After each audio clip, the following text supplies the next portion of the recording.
అధ్యాపకులు, నాటక అనుభవం ఉన్న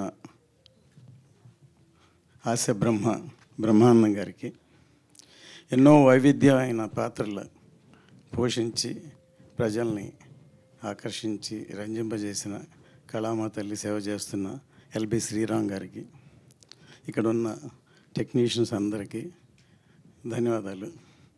ఎందుకంటే నిన్న రాత్రే నాకు ఫోన్ చేశారు, రేపు ఉత్సవం ఆవిడేంటి సురభి నాటక రంగాన్ని బేస్గా చేశాను సార్, టీజర్ లాంచింగ్ మీరు రావాలంటే తప్పకుండా వచ్చాను. నాకు సురభి నాటక రంగాన్ని బేస్ చేసే నాకేం తెలియదు యాక్చువల్గా, చెప్పంగానే సో మంచి ఉద్దేశంతో సినిమా చేశారు అనుకుని వచ్చాను. సో అసలు సినిమాకి మూలమే నాటక రంగం. మన ఇండియాలో పూణే ఇన్స్టిట్యూట్, ఫిల్మ్ ఇన్స్టిట్యూట్, అక్కడ ఎన్నో ఇన్స్టిట్యూట్లు ఉన్నాయి, అంతకంటే ముందు నుంచి నాటక రంగం ఉంది. నాటక రంగం జానపదాలు అయితే మన చరిత్రని, మన భారతాన్ని, రామాయణాన్ని, చాలా విషయాలన్నీ ప్రజలకి చెప్పేటట్టు సాయంత్రం కాయ కష్టం పనిచేసి వచ్చి నాటకాలు చూసేవాళ్ళు. అలాంటిది ఆ నాటక రంగం. నేను సురభి నాటక రంగం గురించి నాకు తెలియదు, కానీ సురభి బాలసరస్వతి గారు నాకు తెలుసు.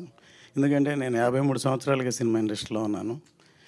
తర్వాత ఎస్వి రంగారావు గారి దగ్గర నుంచి, సూర్యకాంతం గారి దగ్గర నుంచి, సావిత్రి గారి నుంచి, రామారావు దగ్గర నుంచి అందరితో పనిచేసే అవకాశం, అనుభవం.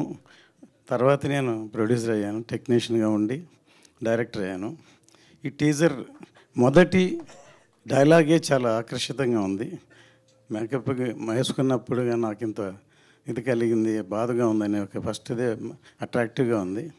ఈ సినిమా ఇంతమంది లెజెండరీ ఆర్టిస్టులతోటి హ్యాండిల్ ఎలా చేశారు అని బ్రహ్మానంద గారు అన్నారు.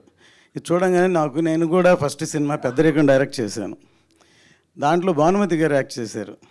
నన్ను అందరూ భానుమతి గారితో నువ్వు ఎలా డీల్ చేస్తావు, ఆవిడ అంత లెజెండరీ ఆర్టిస్టు అని అంటే, అందులో అల్లూరి రామలింగయ్య గారు, తర్వాత ఎన్ఎన్ పెళ్ళాను మలయాళం ఆర్టిస్టు, తర్వాత రామిరెడ్డి, చాలామంది, చంద్రమోహన్, చాలామంది ఆర్టిస్టులు ఇలాగ సినిమా అంతా.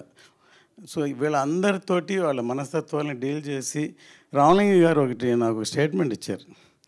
ఈ కుర్రాడు మేము చెప్పింది కాదనకుండా, మమ్మల్ని నొప్పించకుండా, తనకి ఏం కావాలో అలా తీసుకుంటున్నాడని మొదటి రోజు షూటింగ్లోనే ఆయన పేపర్ స్టేట్మెంట్ ఇచ్చారు.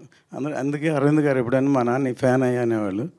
అలాగూ ఈ మొదటి చిత్రంతో ఇంతమంది ఆర్టిస్టులతోటి డీల్ చేసి ఇంత ఒక మంచి కళాత్మక చిత్రాన్ని నిర్మించినందుకు, డైరెక్ట్ చేసినందుకు అతనికి ఈ సక్సెస్ రావాలని మనసారా కోరుకుంటున్నాను. ఇందులో పనిచేసిన ప్రతి టెక్నీషియన్లు మంచి టెక్నీషియన్స్ పనిచేశారు. అందులో నేను ఈ మధ్య అనంత శ్రీరామ్ గారి స్పీచెస్ ఆయన చూస్తున్నాను. ఆయనకి ఎంత దేశభక్తి ఉందో దాన్ని బట్టి నాకు అర్థమైంది. ఆయన కలవాలనుకున్నాను యాక్చువల్గా నేను నిజంగా. తర్వాత మ్యూజిక్ డైరెక్టర్ అను శ్రీరామ్, అందరూ మంచి టెక్నీషియన్లు ఎన్నుకున్నారు. ఈ సినిమా గ్రాండ్ సక్సెస్ అని కోరుకుంటున్నాను. Thank you sir, thank you so much. అలాగే ఏం రత్నం గారికి మరొకసారి కృతజ్ఞతలు తెలియజేస్తూ ఉన్నాము.